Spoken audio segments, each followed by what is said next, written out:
you wanting to do the elders meeting kind of right after or do a real quick one before the elders? After. Okay, that works. It's not something that we have to discuss otherwise. So. Okay. All right. So, push the. Hey, tell us purpose. Well, you know what I think of purple? It's not green. Green Bay Packers. All right, should be good. I'm good? Yes. Well, good morning. Good morning. I think I've met people I don't know I've met. And I thank you for the opportunity to be here and share with you what's going on in the mission field in kinship. I serve on the kinship committee. I have for quite a few years now already. And I also serve the synod as the CSIS. And I'll explain that to you, what that is, in a couple minutes. We wanted to get here. We've been trying to get here for the last 7 months, and we finally got here. Last month we were going to be here, but something called COVID got us. And between all my wife's medical stuff that's been going on for the last year and a half, we're just very happy to get here and spend this hour or two with you guys. So kinship is a part of the arm of the Board of Missions, which Pastor Sowers is a member of that, and I get to bug him twice a year at the meetings. And we have to understand that in the CLC, with a group of 7,000 roughly, give or take, in our synod here in the country, we're affiliated with over 100,000 people worldwide, which is amazing. Just amazing the number of people that we associate with or affiliate with around the world. And if you ever get a chance, please go to the www.lutheranmissions.org website. You will find everything and anything you want to know about us, as well as all the countries that we are located in. And you'll find that with that, having 100,000 plus people in our foreign fields, the 4 men on the Board of Missions, really would be a full-time job if they had to take care of everything that's going on there. So they have subcommittees, and kinship is one of those subcommittees that functions under there. Just to give you an idea where we're at in Asia, for example, Myanmar, Nepal, there's 2 different groups in India, Bangladesh, the Philippines, Japan, Thailand, Lagos, Cambodia, Pakistan, and I don't know if I have them all. These are the ones that off the top of my head I could remember. Actually, in Japan, missionary Oman is in Japan today. He's meeting with a group. If you go back into the history of the CLC, our first foreign mission when we started way back in the 60s would have been Japan, only because we had a missionary there that came over during the split. Well, that kind of fizzled out, and now there's interest again. So he's there representing us over in Japan this week. And he's going to Bangladesh for 2 weeks, and he's going to Nepal for 2 weeks. He'll be home for Christmas. That's what he said anyway. In Africa, you can see the various places that we are located in: Togo, Ghana, Liberia, Nigeria, Uganda, Kenya, Democratic Republic of Congo, and then just Congo as well, Burma, which I think has changed its name since I did this, Tanzania, and Zambia. And again, there may be other connections that we go through. If I go through too fast on this, I just want to make sure I get everything in. So stop me if you have a question or whatever. Latin America, we are in Mexico. In that area, that's the only spot we have in there. So kinship, as I said, is a subcommittee of the Board of Missions. There are 6 members. You might know Pastor Sam Rodabow. He is our PR guy. Luke Bernthal, which would be Neil's brother. Lucas Brown, Dan Rail, B.J. Lillo, and myself. And we actually have a kinship meeting next Sunday when I get back. So we have a specific charter. The kinship committee has been formed, and we've been around for 40 years. I've not been on it for 40 years, but basically our job is to, according to James chapter 1, visit orphans and widows. So when kinship was started back 40 years ago, that's when we got into India, and we had a bunch of these orphans that we discovered in India, And Kinship Committee was designed with the hope of bringing some of these orphans to America and giving them homes. Well, then it was decided, why bring them home, bring them here when they could stay in their homes? And so we went to work to start an orphanage in India. And that orphanage is run by the Benjamins, and it's running very strong. In fact, I'll show you some numbers in a few minutes, but it's still going. And so we dealt with orphans to start out with, and then we started taking on other things to help out with the mission board. So orphans, as I mentioned, was our first part.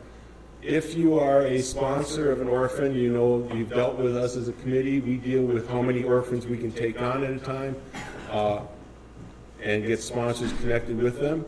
Seminarians. We take care of supporting seminarians and all the various different seminaries around the world. It's a lot easier, again, to train these people in their own country than to bring them here and then they don't want to go back home again. Or, in other cases, can't handle living in this country yet.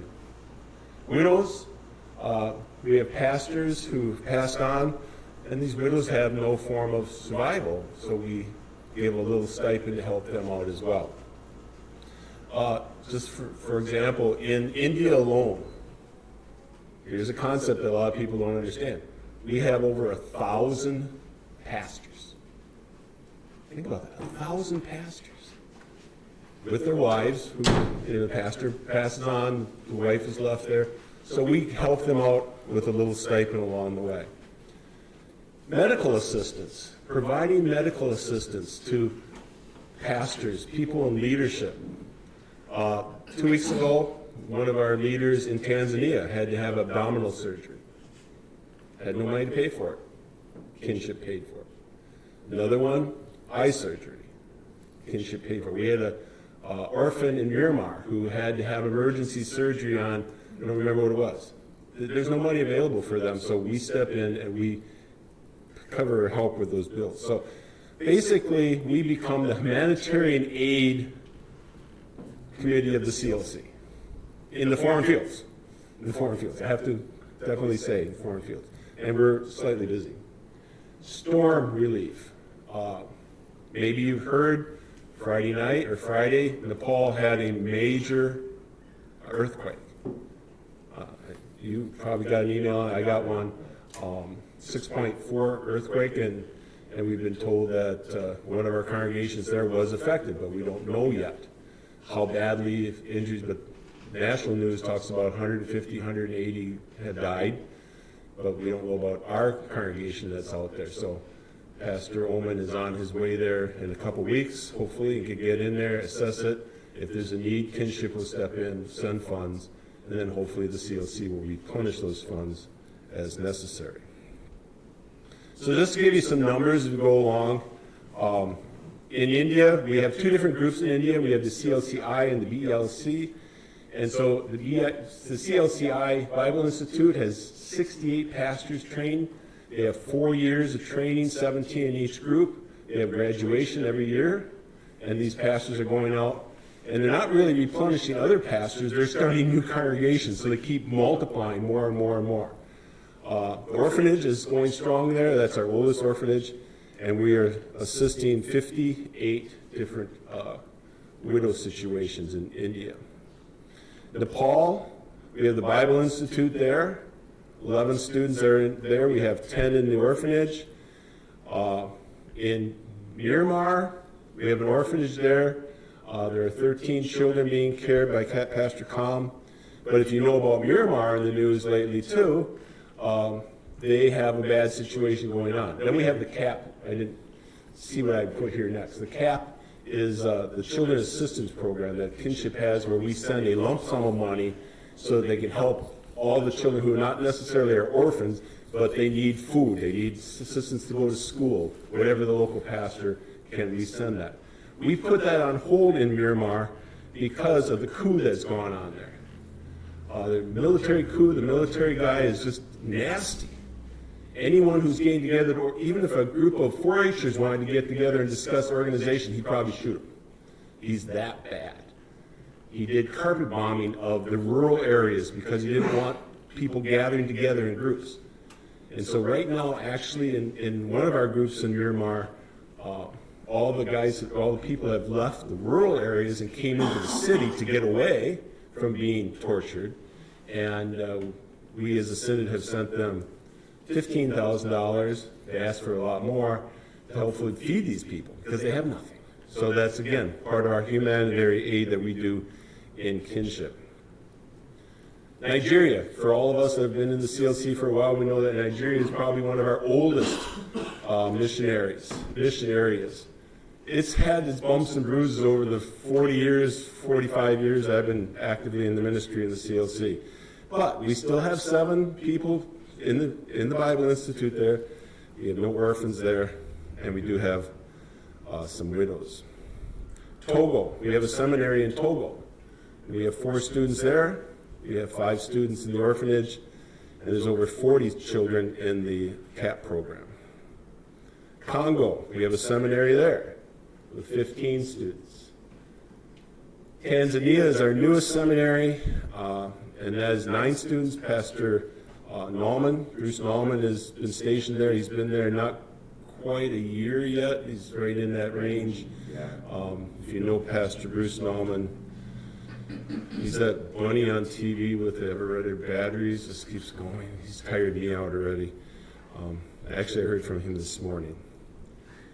And then we have a new orphanage in Uganda that you may have heard about, where we had Pastor Daniel has just become in fellowship with the CLC over a period of years, and it's been established. So once that was established, he's taking care of 20 children in his orphanage, and then he has another 10 children who live with family members who he also assists with. So Kinship put a plea out for 20 sponsors for these children. Not sure what we get for a response back, and 3 weeks later we had it filled. It's just awesome. There's something about sending a request out to the Synod and asking for sponsors for children versus seminary students. And I don't understand it. Yeah, children are great, and you could be sponsoring a child for up to 18 years. If you're sponsoring a seminary student for 18 years, that would be me going to seminary. It would probably take me 18 years to get it all figured out. But I don't know. People like children, and I'm glad they do, don't get me wrong. In Kenya, we do not have any orphanage or seminaries, but we have Christian day schools, which we backed into. So all these numbers that we have that you are seeing are as of this November 1st, because as chairman of Kinship, I have access to everything that we just put up here. So we have 130 students in Otago and 211 in Moise Bridge, and I should had because they graduated everybody out on Friday was the end of their school year. So they're now on their break until January. So total number of seminary students that Kinship supports is 140, orphans 78, widows 65, students 341, children in need 50 plus. In Miramar, it was something like hundreds that we were helping before the coup started over. So that number, 675, 700, is actually higher once, and Lord willing, that we can get back into Miramar and help those people out. So the cost, how do we support this? Kinship is a pass-through organization. So we have 2 types of support. One is called direct or sponsor. So, and I didn't look up, I could have who's in your congregation if there are sponsors. Where you sponsor a child. My wife and I sponsor a child in Miramar. We send in our money. I think it just went up to $50 a month, so that's what, $600 a year. And we send that in to Kinship. Kinship takes care of getting it distributed. That's what we call a direct sponsor. We also have group sponsors, would be ladies' aids and school groups. And we have a men's group in the Synod that sends in money to support congregations, support the schools, and so much a month to help us pay off the cost. For this present year, we spend out $55,000 for seminary students, 48 for orphans. Widows is around 12. The schools, 18,500. Children in need, 7,500. or 8,500, that's including the Miramar, which is unheld right now. So around $150,000 that between direct sponsors and general offerings, you can give an offering directly to kinship and not connect yourself. In fact, we find there's actually more and more people who are just giving one-time offerings, which help. We have ongoing every year expenses. And when kinship started 40 years ago, think about that. Go back 40 years in your life. Teresa, 40 years of your life? I don't want to know. I'm only Yeah. 27. Everybody knows I'm 27. Yeah, well, never mind. I'm not going to tell stories about you. But people aged out of the system. Not the orphans, not the center. The sponsors aged out of the system. And so the new generation needs to pick up where the old generation left off. And so that's where we need to keep them in mind. And a lot of people don't realize all the stuff that we're doing. We try to keep it in front of people, but it's a lot of work. Then you add to it the disaster relief, like the earthquake that we just talked about. There's been floods. There's been other things that have happened. Medical assistance. All those, we haven't had to limit medical assistance to those people who are in authority, because if you get to 1,000 pastors, how can you, we would need hundreds of thousands of dollars to help pay for all that. And we pray a lot that takes care. Emergency needs. We had a latrine fall in at a school. That's an emergency need. Trust me. I've been there. So, not when it fell in, but I've been there. There are things that pop up real quickly that we need to step in. We had part-time missionaries overseas that got stuck because the tons that went on strike. So we had to figure out funding to get them back and stuff like that. That just pops up that you don't know. So we have to be prepared. So if you look at a CLC financial statement, you see all the numbers and you get lost, but kinship's down the bottom. Kinship has always got money in it. And I go to these meetings with the Senate and they say, oh, kinship's got money. And I go, whoa, no, hands off, don't I? I sit there and say, don't you touch that money. Because sponsors have stuck their money in there, paid for a whole year. Some sponsors pay for 3 years. They pay in advance. So that money's sitting there. We have to protect that. So when we have the 15 grand that we sent to Miramar, we could write the check and send it today. And then we put the cry out that we need to replenish that. Where in the past it was, we don't have any money. Once the money comes in, then we can send it. Well, they need the money now. So we're very blessed to have that. I hate to use the word cushion, but we have that funds available to do that. On top of all that, we also give graduation gifts to those seminarians who graduate. It's not much, but they're going out into the field. We want to give them something to start out with. And orphans and staff, we send Christmas money. We send money to the coordinators, the headmasters, to purchase gifts for the staff people, for the orphans and stuff like that. So we have all this little stuff going on in the background. We also have the Christmas card project. I don't know if, Neil, you guys participated in that this year? We have not. Yeah, we have the CLC schools, Sunday schools. We make cards and we send them over. They're being sent, I believe, right now over to the orphanages so they can get a card from a child here to a child there. We encourage that to share the joys of the Christmas season. What can you do to help? Number one, pray. Once you're aware of this, it's much easier to pray about it. And trust me, in the last year and a half, in our personal life as well as my whole career, I've seen prayer do miracles. And we can say, well, I'm just one person out there in the world. Pray. It's amazing what can happen. If you're able and want to become a sponsor, absolutely, or a group sponsor, we definitely welcome that.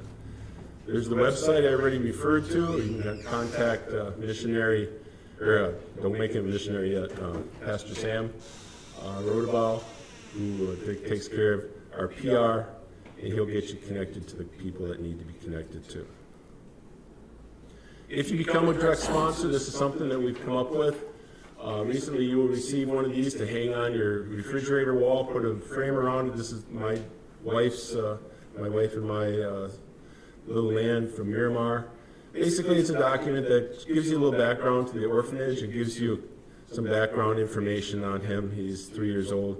I just recently saw a picture on Facebook of all the orphans, and I saw him standing in front going, "Whoo, here he is." You know, we try not to have sponsors do more than what they can through kinship, because we don't want you to build up a rapport with your child. For example, if we would start sending him birthday cards, and if we would start sending him maybe a little more money to have a new outfit or something, you've got the other 10 orphans who are now not getting the same treatment. So we try to keep it very level, very low key, keep it all the same level. We have lots of people who want to do more, and the more you give, the more we can help as a group versus individually. If you're interested, go on a trip. There's a trip coming up in July to East Africa. I went on this one in 2018. That's how I got connected and got involved in a lot of this stuff. You go to Tanzania, Kenya, Uganda, Zambia. Last time we went in 2018 to these countries, there was 24 of us. We divided into 3 groups, spent 2 weeks there, and then we flew through Dubai and spent a couple of days in Dubai and got to do some really crazy things thanks to a member in the Senate who paid for some desert safari traveling for the people who gave up 3 weeks of their lives to go to Africa. And it was fun, and you get a connection, and this becomes real. And so if you get the opportunity, if you know someone who's interested, we definitely would encourage people. There's a mission helper trip every year, and this coming year it's going to be to an area that I know very well. So that's my first part on Kenya, or on kinship. Are there any questions before I do the second part? You are great. You're like my class is always asleep. Yes. Okay. Well, I'll do the second part, and then if there's ever questions, you can feel free to ask anytime. Yes, Lisa. The trip, how long is it? It's 3 weeks. So well, think about it this way. It takes you 2.5 days to get there and 2.5 days to come back. And then there's the 2 weeks that you're there. And basically, depending upon where you go into these different areas where we have groups. You teach Bible lessons, you share God's Word with children, and do some outreach with children.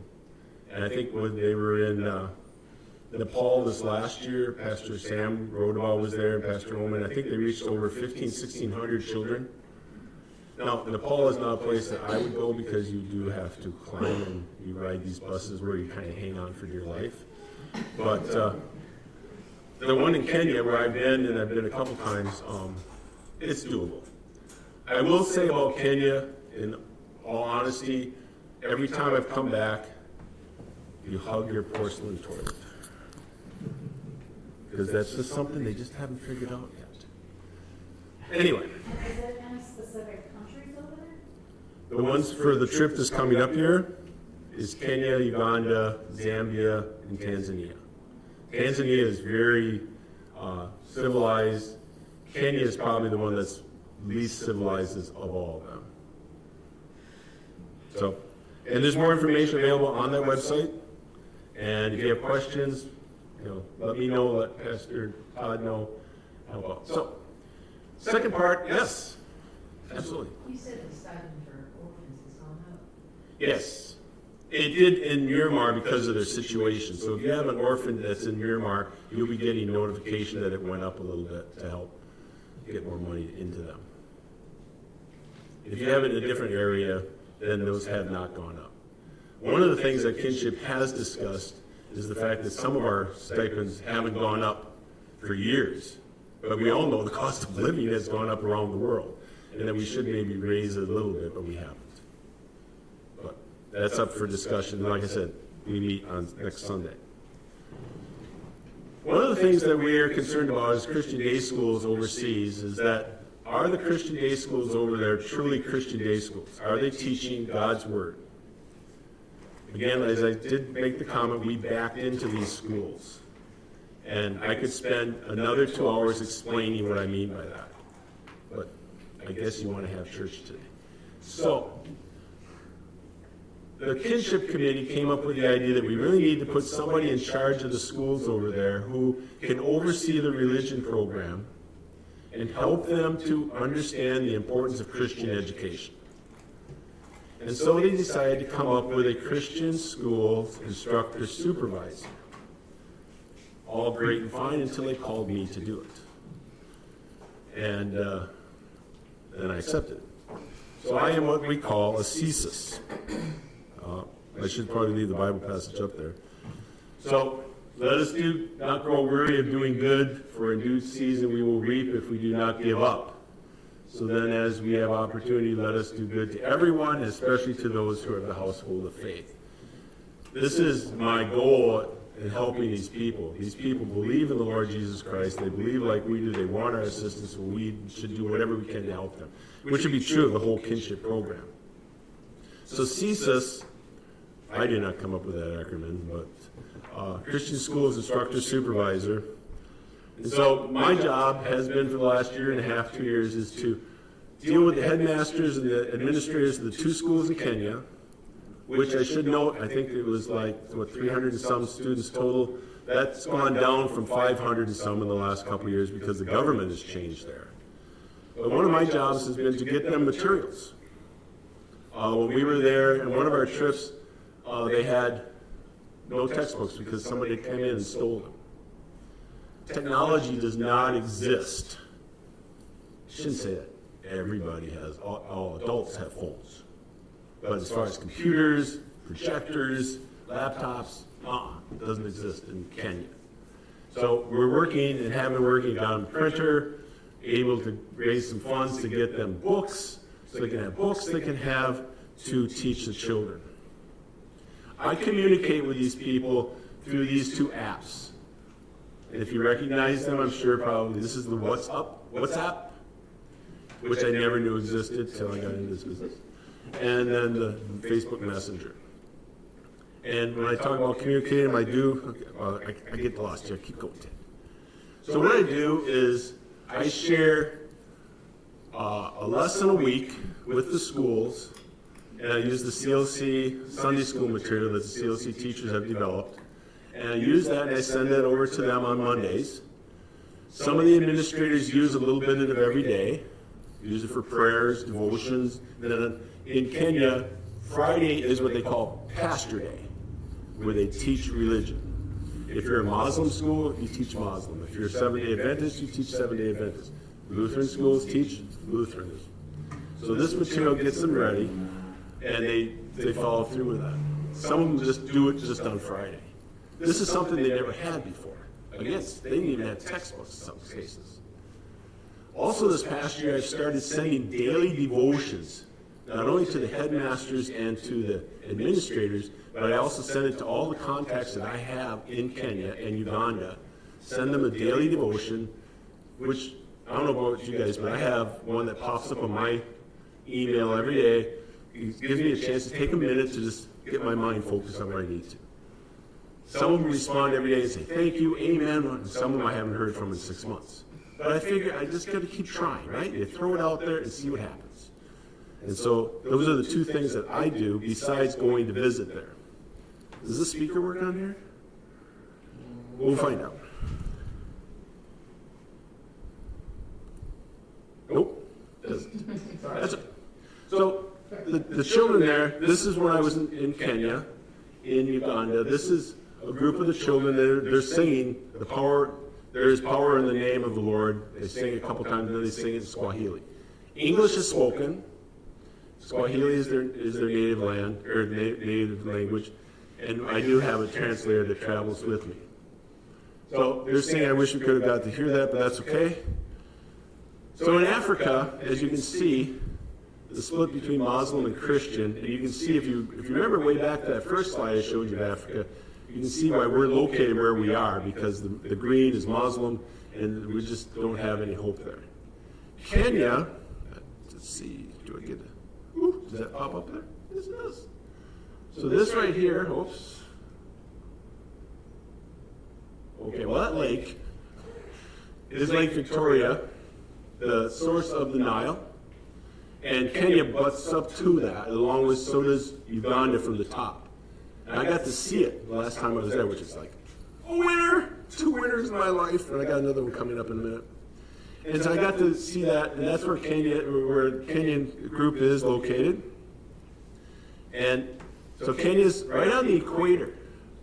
Another thing I always wanted to do when I taught for, 4 decades, I always wanted to go to the other side of the equator.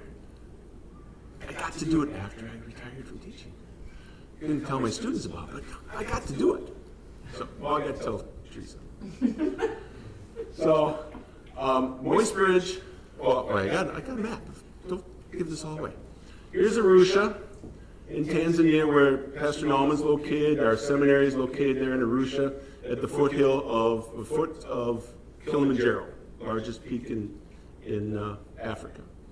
Nairobi is the capital city where we fly in and out of when we go to Kenya. St. David's of Togo is located in Kisii County, and then Moist Bridge is located to the north of Eldoret. And the equator runs in between the two, so you get to cross over. First time we were there, my driver says, "Equator? What's that?" I said, "Well, we got to go over it somewhere." "Oh, I don't know." But we did.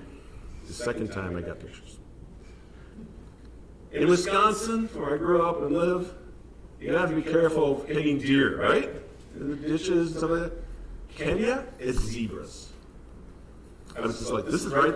This I took from my vehicle as we were driving down the road. They're sitting right on the side of the road. So Kenya, and I got a bunch of pictures. I want to get these in for you.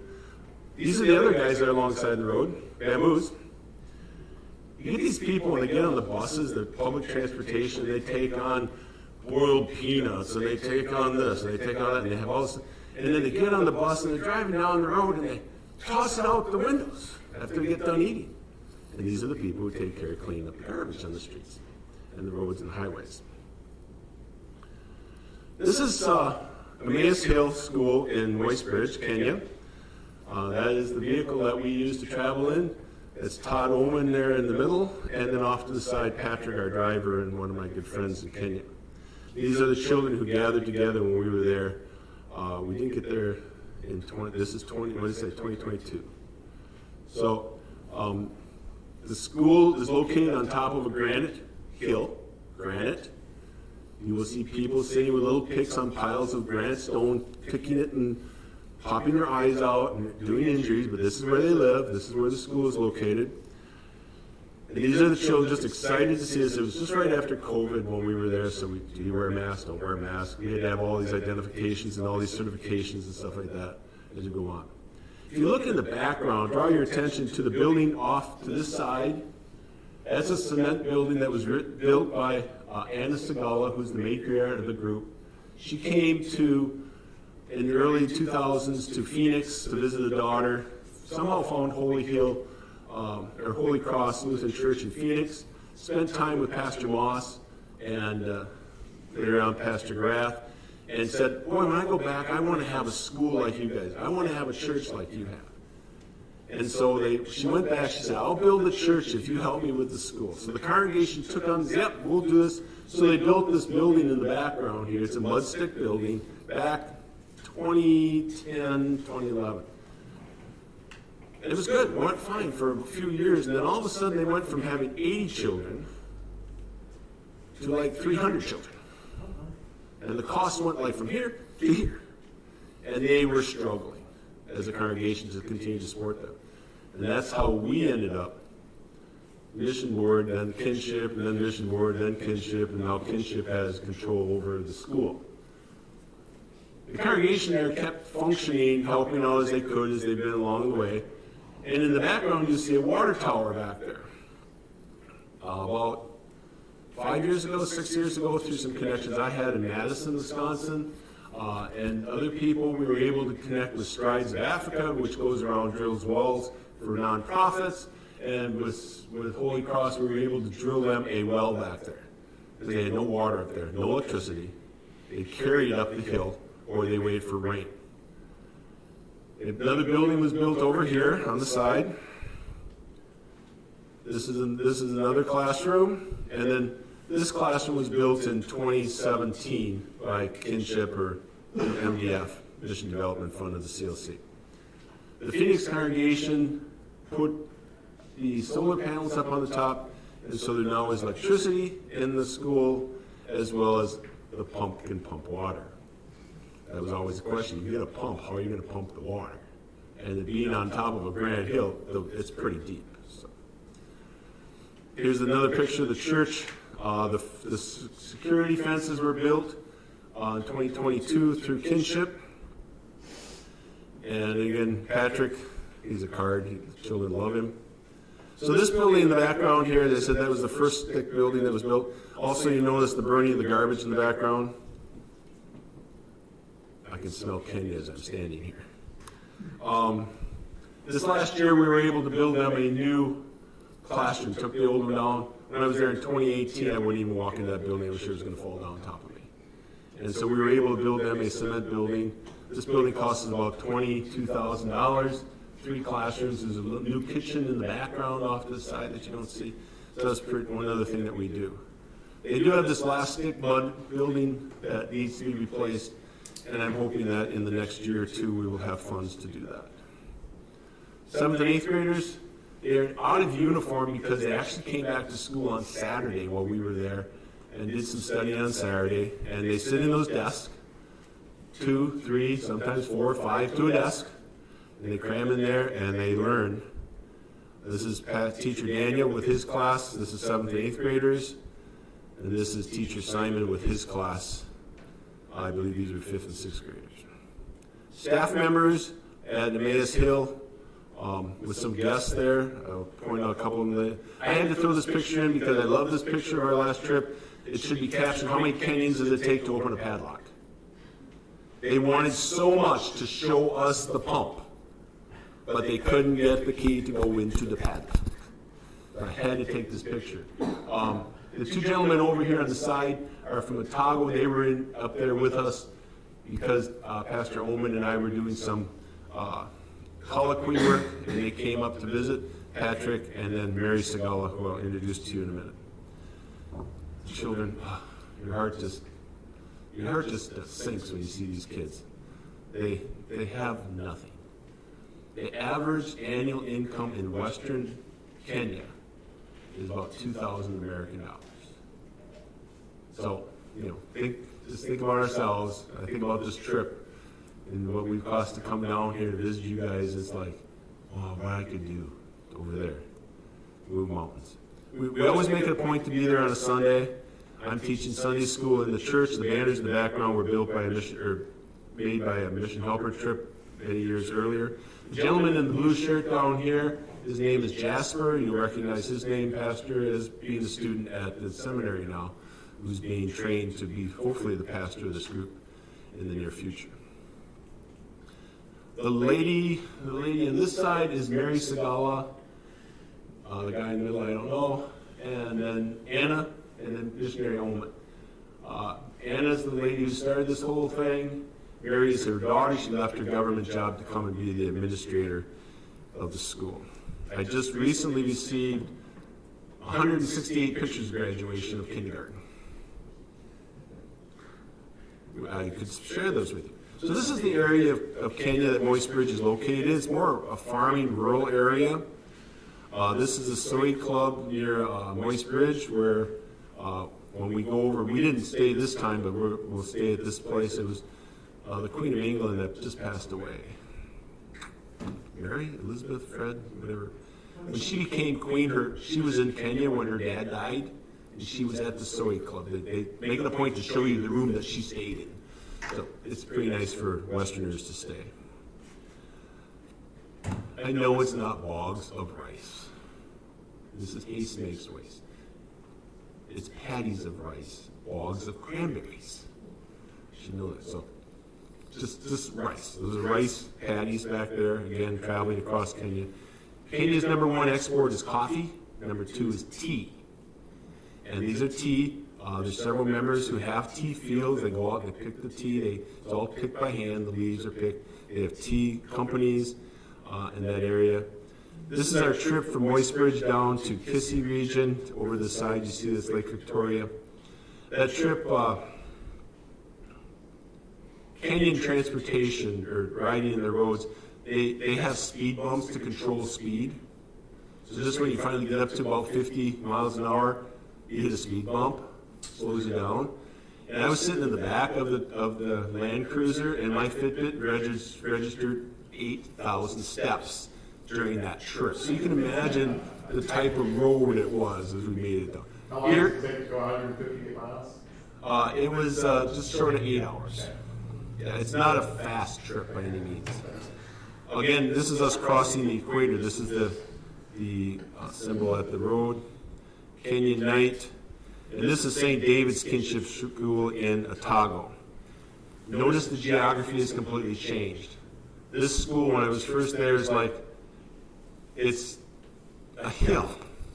And they're playing on this hill. And it's like, how can you guys do this? It's just... Anyway, this building way down on the bottom is the first building that was built. The ones off to the side would be the latter buildings that were built. You'll notice that there are nothing on the walls, no bars, no doors. We did build them a security fence to try to keep people out. They have a lot of thieves in the area to that. Off behind the middle building and in the middle there's a cistern. So they collect the rainwater off the roofs and then fill that cistern. That's how they keep water. Children, when we were there, children would come to school, and two things they were required to bring. You either brought a container full of water or you brought sticks for the fire. School starts at 7 o'clock in the morning in Kenya.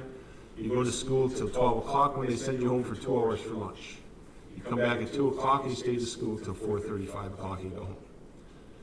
We were traveling really early one morning to go to another place, and there's no lights, so you see these children in the ditches walking, and you just have to be very careful that they don't come out onto the street and onto the road. So they go to school starting in January, and like I said, the school year just ended here this last week. They do testing now for 7th and 8th graders. Government testing goes on for the next 3 weeks. And then they had the month of December off. Again, the song's not playing, but the one video is that they're singing the song, Welcome, Welcome. Our teacher had been there before, and they were welcoming back. The gentleman in the other picture is Bernard. He was the headmaster at the time, and he was also welcoming us. And it's nothing like squeezing 150 children, 130, 50 children into one room. And of course, it's about 80 degrees, no air conditioning. And like I said, I can smell Kenya just fine. When I was there this last time, these are the teachers, and I asked the teachers, explained to them what my purpose was, why I was there, and I asked them what I could do for them. The one lady, first question was, take us to America. I said, well, it's easier for me to come here. The next question was, you want us to teach religion, can we have some Bibles? They had one Bible, and that's the Bible that I had bought for the headmaster months earlier. They didn't realize that in our suitcase out in the van, we had a whole bunch of Bibles and catechisms that we brought along with us, so they were giddy that we handed those out to them. Simple things like that you just take for granted so much. So they're very happy to receive the Bibles, catechisms, and so on. Pictures of the inside of their school. It's changed since I've been there because we did pay to have the walls plastered, so it's all nice and clean looking. This is Dominic teaching 5th and 6th graders. This is Michael teaching health for 7th and 8th graders. When I was seeing with the teachers, I said, one of the things our goal is to get you guys, St. David's has been there for 20 years this year, or last year. I said, we really want you to get students to go through school and come back and be teachers. You got to get this started. Have pastors and trained pastors and make it self-sustaining. It turns out that Michael was a former student of the school who had come back and now was teaching. I looked at Todd and said, we can go home. We got the Bibles, we got this done, we're done. Job is finished. Unfortunately, he's no longer with the school. This is the 2nd grade class that I visited, and I do not remember the teacher's name. Again, in 2023, earlier this year, we also built them a new classroom, which they very badly needed. And it's more secure, has iron doors, iron windows to keep the thievery out, and I'm looking forward to seeing both buildings when I go back. This is the inside of Elder Joshua's home.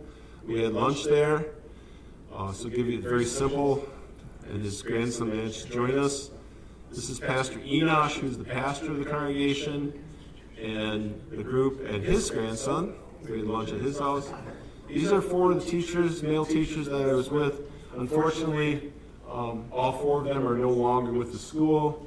3 of them had to leave because they just couldn't afford to live off of the $35 or $40 a month that they were getting paid to work on, so they had to move on. And Headmaster Bernard has a lot of health issues and right now has a broken leg. And I talk with him almost daily, encouraging him and keeping him in the faith, hopefully. This is Pastor Fred. His congregation's about 26 miles from Otago. Just some pictures. Rice. This is Kenya. I got the signal I'm done. Rift Valley. I don't know if you know about the Rift Valley, but it runs from Mozambique to the Red Sea. Beautiful, just gorgeous. They're English. They drive on the wrong side of the road. They drive like maniacs when they are driving, so you're definitely happy to have my own driver. And I just kind of like, whoo! And we make it down these roads.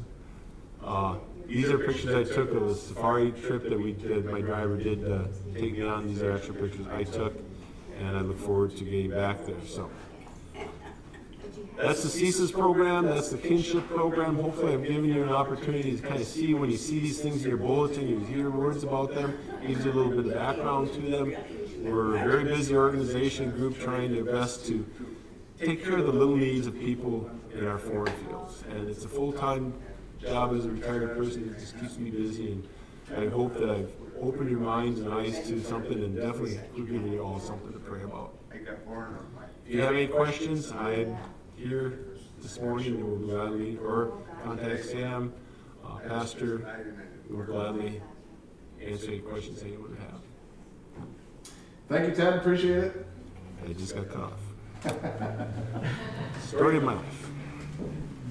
Thank you for listening. Thank you.